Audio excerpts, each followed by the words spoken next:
Hi hello welcome. எல்லாரும் எப்படி இருக்கீங்க? எல்லாரும் ரொம்ப ரொம்ப நல்லா இருப்பீங்கன்னு நான் முழுசாக நம்புகிறேங்க. நானும் ரொம்ப நல்லா இருக்கேன். இன்னைக்கு இந்த வாரத்துக்கான ஏஞ்சல் மெசேஜ் என்ன, யுனிவர்சல் மெசேஜ் என்னன்னு பார்க்கலாங்க. இந்த வீக் நிறைய அற்புத பலன்களை உங்களுக்கு கொண்டு வந்து தரணும். உங்களோட நிறைய கனவுகள் நிறைவாகிறதுக்கான பாதை உங்களுக்கு தெரிய வரும். இன்றைக்கான மெசேஜ் உங்களுக்கு யூஸ்ஃபுல்லாக இருந்ததுன்னா இந்த வாரத்துக்கான மெசேஜ் ப்ளீஸ் இந்த சேனலுக்கு சப்ஸ்கிரைப் பண்ணுங்கள். உங்கள் லைக்ஸ் அண்ட் ஷேர்ஸ் அண்ட் கமெண்ட்ஸை கொடுங்க. இன்றைக்கி வந்திருக்க 3 கார்ட்ஸ். ஃபர்ஸ்ட் கார்டு உங்களுக்கு வந்திருக்கிறது 10 ஆஃப் ஏர் வந்திருக்குங்க. Ending recovery and freedom. ஆக்சுவலாக இந்த கார்டு என்ன சொல்ல வருதுன்னா, இது நாள் வரைக்கும் இருந்த ஏதோ ஒரு தொல்லை, ஒரு கஷ்டம், ஒரு மனக்கவலை, ஏதோ ஒன்று உங்களை விட்டு விலக போது அந்த அந்த டைம் உங்களுக்கு வந்துருச்சு. ஒரு எண்டிங் கிடைக்க போகுது. அந்த பேட் திங்ஸ்க்கான எண்டிங் கிடைக்க போகுது. அதுலேருந்து நீங்கள் ரெக்கவர் ஆக போகிறீங்க. கொஞ்சம் கொஞ்சமாக நீங்கள் ஹீல் ஆகிட்டு வந்துட்டு இருக்கீங்க ஆல்ரெடி. இதுலேருந்து முழுசாக நீங்கள் ஹீல் ஆகிறதுக்கான நிறைய சான்ஸ் இருக்குது. உங்களுக்குள்ளேயே ஒரு ஹாப்பினஸ், ஒரு சுதந்திரம் கிடைக்கிற மாதிரி ஒரு ஃபீலிங்கு. அப்பா இந்த பிரச்சனை முடிஞ்சிருச்சு, நம்ம இனிமேல் நிம்மதியாக இருக்கலாம், நிம்மதியாக தூங்கலாம், நிம்மதியாக அடுத்த வேலைகளை பார்க்கலாம் அப்படின்ற மாதிரி ஒரு ஃப்ரீடம், நீங்கள் ஒரு சுதந்திரத்தை அனுபவிப்பீங்க. ஃபிசிக்கலாகவும் மென்டலாகவும் நல்ல ஒரு என்ன சொல்கிறது, பிடிச்சது விட்டுருச்சு அப்படின்ற மாதிரி ஒரு சுதந்திரத்தை நீங்கள் அனுபவிக்க போகிறீங்க, ரெக்கவர் ஆக போகிறீங்க. செகண்ட் கார்டு உங்களுக்கு வந்திருக்கிறது ஸ்ட்ரென்த் வந்திருக்குங்க. இன்ஃபினிட்டி வந்திருக்கு. எப்போவுமே இந்த கார்டு வந்தால் நான் சொல்கிறது என்னென்னா, உங்களோட தைரியம், உங்களோட ஒரு கரேஜ் எது வந்து வெளிவரப்போகுது உங்களுக்கே தெரியாமல். நீங்கள் இது நாள் வரைக்கும் ஏதோ ஒரு விஷயத்துக்கு ரொம்ப பயந்துட்டு இருந்திருப்பீங்க. ஐயோ இது இப்படி நடந்துருமோ, இந்த விஷயம் ஏன் இப்படி நடந்துச்சு, நமக்கே இப்படி நடந்துச்சு, இந்த மாதிரி ஏதோ ஒரு விஷயத்துக்கு ஒரு பயம், இனம் புரியாத பயம்னு சொல்லுவாங்க இல்லையா, தெரிஞ்சோ தெரியாமலோ இது நடக்குது, இது நடக்கலை, ஏதோ ஒரு பயம் உள்ளுக்குள்ளே இருந்துகிட்டே இருக்கும். அந்த மாதிரி பயத்துலேருந்து நீங்கள் வெளியே வர்றதுக்கான டைம் இது. வெளியே வந்துருப்பீங்க ஆல்மோஸ்ட். இன்னும் ஃபுல்லாக நீங்கள் வந்து வெளியே வரணும். அதுக்கு வந்து உங்களோட தைரியத்தை நீங்கள் வளர்த்துக்கணும். இதெல்லாம் ஒரு விஷயமே இல்லை, இதுக்காக போய் பயந்தோம் அப்படின்ற மாதிரி நடக்கும். Okay, courage, compassion and perseverance. நீங்கள் வந்து ஒரு விஷயத்தை எடுத்தால் நீங்கள் வந்து அதை வந்து தைரியமாக செஞ்சு முடிக்க போகிறீங்க. இதை எடுத்துகிட்டு இதை நான் செஞ்சு முடிக்கணும், இது எனக்கானது, இதுக்கான கிரெடிட்டும் எனக்கானது அப்படின்ற மாதிரி நீங்கள் செய்கிறத முழுசாக உங்களோட ஒரு ஃபுல் எஃபர்ட் போட்டு அதை செய்ய போகிறீங்க. அதில் உங்களோட தைரியமும் வெளிப்படும். இது நாள் வரைக்கும் உங்களை சுற்றி இருந்தவங்க உங்களை இவ்வளோ தைரியமாக பார்த்துருக்க மாட்டாங்க. அவங்களே சொல்லும்போது உனக்கு நல்ல தைரியம் இருக்குது, உனக்கு நீ இதை முடிச்சுட்ட அப்படின்னு சொல்லி உங்களை பாராட்டுறதுக்கான நிறையா சான்ஸ் இருக்குது. ஸோ அந்த மாதிரி விஷயங்கள்லேருந்து, நீங்கள் பயந்துட்டு இருந்த விஷயங்கள்லேருந்து தைரியமாக வெளியே வாங்க. உங்களுக்குள்ள ஒரு தைரியத்தை வளர்த்துக்கங்க. எதுக்காக நம்ம பயப்படணும் அப்படின்ற மாதிரி ஒரு என்ன சொல்கிறது, நீங்கள் அதெல்லாம் ஒரு விஷயமே இல்லை அப்படின்னு நினச்சி அந்த விஷயத்தை இறங்குங்க. கண்டிப்பாக அதுலேருந்து நீங்கள் ஃபுல்லாக ரெக்கவர் ஆகி வெளியே வரலாம். உங்களுக்குள்ளே ஒரு தைரியம் பிறக்கும். அது வந்து மற்றவங்க சொல்லி இல்லை, இது பண்ணல, நீங்களாக அதை உணர்வீங்க. ஒரு கரேஜ் உங்களுக்குள்ளே வரும். அதை வந்து நீங்கள் நல்லா யூஸ் பண்ணிக்கோங்க. அதை பிடிச்சு வச்சுக்கோங்க. நீங்கள் இனிமேல் அதை விட்டுறாதீங்க. இப்போ ஒரு தடவை உங்களுக்கு தைரியம் வந்துச்சுன்னா, ஓகே இந்த விஷயத்தை நம்ம செஞ்சுட்டோம் தைரியமா அப்படின்னு சொல்லிட்டு திருப்பி பழைய மாதிரியே பயப்படாதீங்க. அந்த தைரியத்தை பிடிச்சி வச்சுக்கோங்க. இனிமேல் அது லைஃப்பில் உங்களுக்கு நிறைய டைமில் யூஸ் ஆகும்.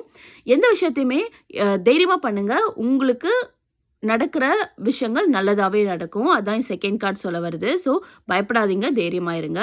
தேர்ட் கார்டு உங்களுக்கு வந்திருக்கிறது 6 ஆஃப் ஃபயர் வந்திருக்குங்க. Success, recognisation and self esteem. இந்த வந்திருந்த 2 கார்டுக்குமே இந்த கார்டுக்கும் சம்மந்தம் இருக்குது. நீங்கள் பாருங்கள் எண்டிங் ரெக்கவரி அண்ட் ஃப்ரீடம் வந்திருக்கு first card. Second card strength வந்திருக்கு. உங்களோட தைரியத்தை சுட்டி காட்டுற மாதிரி. ஸோ இந்த உங்களோட பிரச்சனையிலேருந்து வெளியே வந்து தைரியமாக ஒவ்வொரு விஷயத்தையும் நீங்கள் எடுக்க சால்வ் பண்ண ஆரம்பிச்சிங்கன்னா கண்டிப்பாக சக்ஸஸ் உங்களுக்கு தான். நீங்கள் மற்றவங்களால் மதிக்கப்படுவீங்க, ரெக்கக்னைஸ் பண்ணப்படுவீங்க. உங்களோட செல்ஃப் எஸ்டீம் டெவலப் ஆகும். உங்களுக்குள்ளேயே உங்களை பற்றின ஒரு தன்னம்பிக்கை கண்டிப்பாக வெளியே வருங்க. எதுவாக இருந்தாலும் நான் சமாளிச்சுப்பேன், இதையே சமாளிச்சுட்டேன், எதுவாக இருந்தாலும் சமாளிச்சுட்டேன் அப்படின்ற ஒரு தன்னம்பிக்கை உங்களுக்குள்ளே வரும். அந்த செல்ஃப் எஸ்டீம், அந்த மோட்டிவேஷன் உங்களை இன்னும் பலப்படுத்தும். இந்த வாரத்துக்கான மெசேஜ் இது. ஆக்சுவலாக இந்த வாரத்தில் 7 நாள் இருக்குது. இது எப்படி நடக்கும் அப்படின்னு நீங்கள் யோசிச்சுட்டு இருப்பீங்க. பட் அட்லீஸ்ட் ஒரு சின்ன விஷயத்துலையாவது உங்களோட தைரியத்தை நீங்கள் பார்ப்பீங்க. உங்களோட தன்னம்பிக்கை உங்களுக்கு வளரும். இதை முடிச்சுட்டு இதுக்கு மேலே எது வந்தாலும் பார்த்துக்கலாம் அப்படின்ற ஒரு செல்ஃப் எஸ்டீம் உங்களுக்குள்ளே டெவலப் ஆகிறத நீங்களும் கண்கூட பார்ப்பீங்க. உங்களை சுற்றி இருக்கவங்களும் அதை பார்ப்பாங்க. கண்டிப்பாக நோட்டீஸ் பண்ணுவாங்க, உங்களை ரெக்கக்னைஸ் பண்ணுவாங்க. ஸோ உங்களுக்கான சக்ஸஸ் உங்கள் கையில் தான் இருக்குது. இதை நீங்கள் வேறு யார்கிட்டையும் வெளியே தேட முடியாது. நீங்கள் தான் இதில் 100% செய்ய வேண்டிய எல்லாமே மற்றவங்க வந்து உங்களுக்கு எப்போவுமே ஸ்பூன் ஃபீட் பண்ணுவாங்கன்னு நினச்சிட்டு இருக்காதீங்க. இந்த மெசேஜை நீங்கள் பார்க்குறீங்களா, இது யூனிவர்ஸ் உங்களுக்காக சொல்கிற மெசேஜ். ஸோ இதை நீங்கள் தான் பண்ணணும். உங்களோட தைரியத்தை நீங்கள் தான் வளர்த்துக்கணும். மற்றவங்ககிட்ட இந்த மோட்டிவேஷன் வரும், நீங்கள் எடுத்துக்கோங்க. பாசிட்டிவ் திங்ஸ் எது வந்தாலும் அதை எடுத்துக்கோங்க. நெகட்டிவ் திங்ஸ் எது வந்தாலும் அதை அங்கேயே அந்த இடத்துலையே விட்டுட்டு உங்களுக்கான ஒரு கரேஜோடு நீங்கள் இருங்க. ஸோ கண்டிப்பாக உங்கள் செல்ஃப் எஸ்டீம் டெவலப் ஆகும். யாராவது வந்து உங்கள் தன்னம்பிக்கையை குலைக்கிற மாதிரி உங்கள்கிட்ட பேசுகிறாங்கன்னா அவங்களோட பேச்சை தயவு செஞ்சு அதே இடத்துல விட்டுருங்க. உங்களை மோட்டிவேட் பண்ணுற குவாட்ஸு, உங்களோட மோட்டிவேட் பண்ணுற வார்த்தைகள் மட்டும் நீங்கள் எடுத்துக்கோங்க. கண்டிப்பாக அது உங்களுக்குள்ள ஒரு பாசிட்டிவ் டெவலப்மெண்ட்டை கொடுக்கும். இந்த மெசேஜை பார்த்துட்டு இருக்கீங்கன்னா உங்கள் தைரியத்தை மற்றவங்க பாராட்டுறதுக்கு முன்னாடி நீங்களே பாராட்டிக்கங்க. கண்டிப்பாக நீங்கள் தைரியமாக எல்லாத்தையும் செய்வீங்க. உங்களோட சக்ஸஸ் உங்கள் கையில் இருக்குது, உங்கள் கண் முன்னாடி இருக்குது. ஸோ உங்களோட தன்னம்பிக்கையை வளர்த்துக்கோங்க. Thank you so much.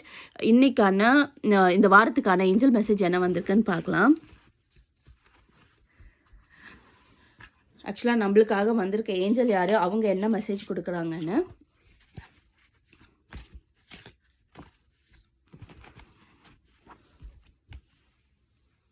நமக்காக வந்திருக்க ஏஞ்சல் யாருன்னா ஏஞ்சல் செரீனா வந்திருக்காங்கங்க. I am the angel of abundance. You will receive the money that you need and God is in charge of how that will happen. Have faith. ஆக்சுவலாக இந்த message உங்களுக்கு வந்திருக்கிறது, உங்களுக்கு இப்போ அவசர தேவையா மணி தேவைப்படுது, உங்களுக்கு பணம் தேவைப்படுது, இப்போ ரொம்ப அர்ஜென்ட்டில் இருக்கீங்க, உங்களுக்கான அபண்டன்ஸ் கிடைக்கிறதுக்காக வெயிட் பண்ணிட்டு இருக்கீங்க. அப்படி இல்லைன்னா உங்களுக்காக உங்களுக்கு கிடைக்க வேண்டிய விஷயம், அதாவது ஆல்ரெடி ஏதோ தடைப்பட்டுட்டே இருக்குது, இந்த காசு கிடைக்காம இந்த விஷயம் எனக்கு கிடைக்க வேண்டியது தடைப்பட்டுட்டே இருக்குன்னா அந்த தடைகள்லாம் மீறி அந்த பணம் உங்கள் கையில் கிடைக்கிறதுக்கான நிறைய சான்ஸ் இருக்குது. So God is incharge. God உங்களுக்கான கடவுள் வந்து இன்சார்ஜாக இருக்கார். உனக்கு நியாயமாக கிடைக்க வேண்டிய பணமோ வருமானமோ அபண்டன்ஸோ உங்களுக்கு கண்டிப்பாக கிடைக்கும். நீங்கள் நம்பிக்கை வைங்க. அதுதான் ஏஞ்சல் செரீனா சொல்கிறாங்க. ஸோ ஏஞ்சல் செரீனா வந்து ஏஞ்சல் ஃபார் அபண்டன்ஸ், வளமை செல்வத்துக்கான ஏஞ்சல் அவங்க. ஸோ நீங்கள் ரிசீவ் பண்ணுற மணி நீங்கள் தேங்க்ஃபுல்லாக இருக்கணும். உங்களுக்கு கையில் காசு வந்தோடனே நீங்கள் அந்த ஃபெய்த்தை விட்டுறக்கூடாது. கண்டிப்பாக நீங்கள் தேங்க் பண்ணணும். உங்களுக்கு கிடைக்க வேண்டிய விஷயம், அது பணமாக இருக்கலாம், காசாக இருக்கலாம், இல்லை வேறு ஏதோ ஒரு விஷயத்துக்காக நீங்கள் லாங்கிங்காக இருக்கீங்க, அது உங்களுக்கு தேவைப்படுறது, உங்களுக்கானது, அது நியாயமாக உங்களுக்கு கிடைக்க வேண்டியதுன்னா கண்டிப்பாக அது உங்களுக்கு கிடைச்சே தீருங்க. இதுக்கு வந்து நான் சான்ஸ் இருக்குது அப்படி இப்படிலாம் சொல்லலை. கண்டிப்பாக கிடைச்சி தீரும்னா ஏன்னா அதுக்கான மெசேஜ் தான் வந்திருக்கு. உங்களுக்கு கிடைக்கும்னா கண்டிப்பாக கிடைக்கும். நீங்கள் வைக்கிற நம்பிக்கையை இன்னும் அதிகமாக வைங்க.